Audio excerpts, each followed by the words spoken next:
Evolução em Dois Mundos. 10º livro da coleção A Vida no Mundo Espiritual. Ditado pelo espírito André Luiz e psicografado pelos médiuns brasileiros Francisco Cândido Xavier e Valdo Vieira, em 1958 e publicado em 1959. Parte 2, capítulo 14, Aborto Criminoso. Reconhecendo-se que os crimes ao aborto provocado criminosamente surgem em esmagadora maioria nas classes mais responsáveis da comunidade terrestre, como identificar o trabalho expiatório que lhes diz respeito, se passam quase totalmente despercebidos da justiça humana. Temos no plano terrestre cada povo com o seu código penal apropriado à evolução em que se encontra, mas considerando o universo em sua totalidade como o reino divino, vamos encontrar o bem do Criador para todas as criaturas, como lei básica, cujas transgressões deliberadas são corrigidas no próprio infrator, com o objetivo natural de conseguir-se, em cada círculo de trabalho no campo cósmico, o máximo de equilíbrio com o respeito máximo aos direitos alheios, dentro da mínima cota de pena, atendendo-se, no entanto, a que a justiça perfeita se eleva, indefectível, sobre o perfeito amor, o hausto de Deus em que nos movemos e existimos. Toda a reparação perante a lei básica a que nos reportamos se realiza em termos de vida eterna e não segundo a vida fragmentária que conhecemos na encarnação humana, porquanto uma existência pode estar repleta de acertos e desacertos, méritos e deméritos, e a misericórdia do Senhor preceitua não que o delinquente seja flagelado com extensão indiscriminada de dor expiatória, o que seria volúpia de castigar nos tribunais do destino, invariavelmente regidos pela equidade soberana, mas sim que o mal seja suprimido de suas vítimas, com a possível redução do sofrimento. Desse modo, segundo o princípio universal do direito cósmico a expressar-se, claro, no ensinamento de Jesus que manda conferir a cada um de acordo com as próprias obras, arquivamos em nós as raízes do mal que acalentamos para extirpá-las à custa do esforço próprio, em companhia daqueles que se nos afinem à faixa de culpa com os quais, perante a justiça eterna, os nossos débitos jazem associados. À face de semelhantes fundamentos, certa romagem na carne, entremeada de créditos e dívidas, pode terminar com aparências de regularidade irrepreensível para a alma que desencarna, sob o apreço dos que comungam a experiência, seguindo-se de outra em que essa mesma criatura assuma a empreitada do resgate próprio, suportando nos ombros as consequências das culpas contraídas diante de Deus e de si mesma, a fim de reabilitar-se ante a harmonia divina, caminhando, assim, transitoriamente, ao lado de espíritos incursos em regeneração da mesma espécie. É dessa forma que a mulher e o homem, acompliciados nas ocorrências do aborto delituoso, mas principalmente a mulher, cujo grau de responsabilidade nas faltas dessa natureza é muito maior, à frente da vida que ela prometeu honrar com nobreza, na maternidade sublime, desajustam as energias psicossomáticas, com mais penetrante desequilíbrio do centro genésico, implantando nos tecidos da própria alma a sementeira de males que frutecerão, mais tarde, em regime de produção a tempo certo. Isso ocorre não somente porque o remorso se lhes entranhe no ser a feição de víbora magnética, mas também porque assimilam, inevitavelmente, as vibrações de angústia e desespero e, por vezes, de revolta e vingança dos espíritos que a lei reservara para filhos do próprio sangue, na obra de restauração do destino. No homem, o resultado dessas ações aparece quase sempre em existência imediata àquela na qual se envolveu em compromissos desejais, na forma de moléstias testiculares, desendocrinias diversas, distúrbios mentais, com evidente obsessão por parte de forças invisíveis emanadas de entidades retardatárias que ainda encontram dificuldade para esculpar-lhes a deserção.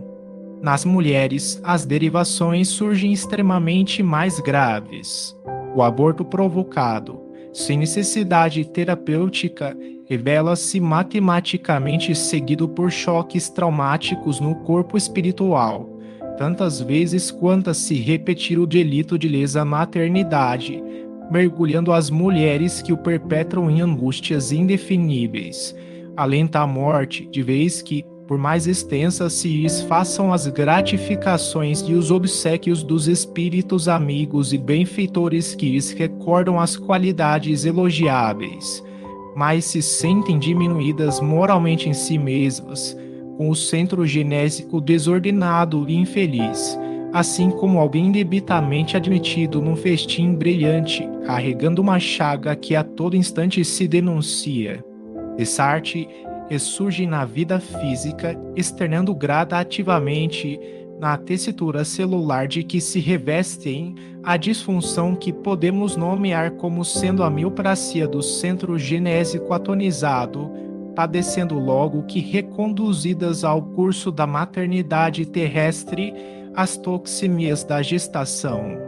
Dilapidado o equilíbrio do centro referido, as células ciliadas, ossíparas e intercalares não dispõem da força precisa na mucosa tubária para a condução do óvulo na trajetória endossalpingiana, nem para alimentá-lo no incurso da migração por deficiência hormonal do ovário, determinando não apenas os fenômenos da priens ectópica ou localização heterotópica do ovo, mas também certas síndromes hemorrágicas de suma importância decorrentes da anidação do ovo fora do endométrio ortotópico, ainda mesmo quando já esteja acomodado na concha uterina, trazendo habitualmente os embaraços da placentação baixa ou a placenta prévia hemorragípara que constituem, na parturição, verdadeiro suplício para as mulheres portadoras do órgão germinal em desajuste.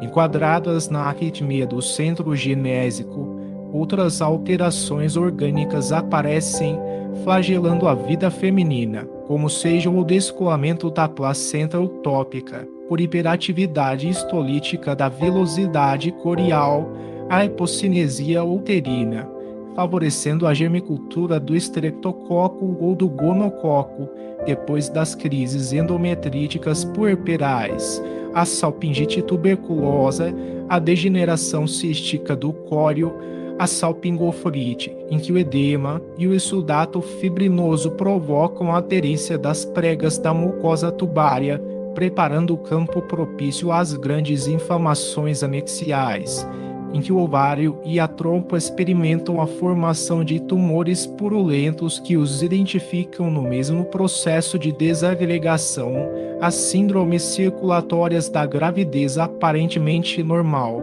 quando a mulher, o pretérito, viciou também o centro cardíaco, em consequência do aborto calculado e seguido por disritmia das forças psicossomáticas que regulam o eixo elétrico do coração, ressentindo-se, como resultado,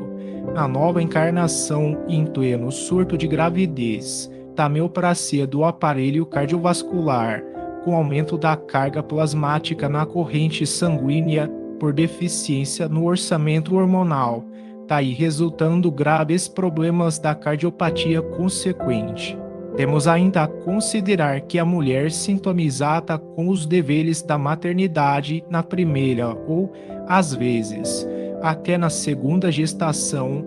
quando descamba para o aborto criminoso, a geração dos filhos posteriores, inocula automaticamente no centro genésico e no centro esplênico do corpo espiritual as causas sutis de desequilíbrio recôndito a se evidenciarem na existência próxima pela vasta acumulação do antígeno que imporá as divergências sanguíneas com que asfixia gradativamente através da hemólise, o rebento de amor que alberga carinhosamente no próprio seio a partir da segunda ou terceira gestação, porque as enfermidades do corpo humano, como reflexos das depressões profundas da alma, ocorrem dentro de justos períodos etários. Além dos sintomas que abordamos em sintética direção na etiopatogenia das moléstias do órgão genital da mulher, surpreenderemos largo capítulo a ponderar no campo nervoso a face da hiperexcitação do centro cerebral, com inquietantes modificações da personalidade a raiarem, muitas vezes, no martirológio da obsessão, devendo-se ainda salientar o caráter doloroso dos efeitos espirituais do aborto criminoso para os ginecologistas e obstetras delinquentes. Para melhorar a própria situação, que deve fazer a mulher que se reconhece, na atualidade, com dívidas no aborto provocado, antecipando-se, desde agora, no trabalho da sua própria melhoria moral, antes que a próxima existência imponha as aflições regenerativas? Sabemos que é possível renovar o destino todos os dias. Quem ontem abandonou os próprios filhos pode hoje afeiçoar-se aos filhos alheios, necessitados de carinho e abnegação. O próprio Evangelho do Senhor, na palavra do apóstolo Pedro, adverte-nos quanto à necessidade de cultivarmos ardente caridade uns para com os outros, porque a caridade cobre a multidão de nossos males. Primeira Epístola de Pedro, capítulo 4, versículo 8. Pedro Leopoldo, Minas Gerais, Brasil, 8 de junho de 1958.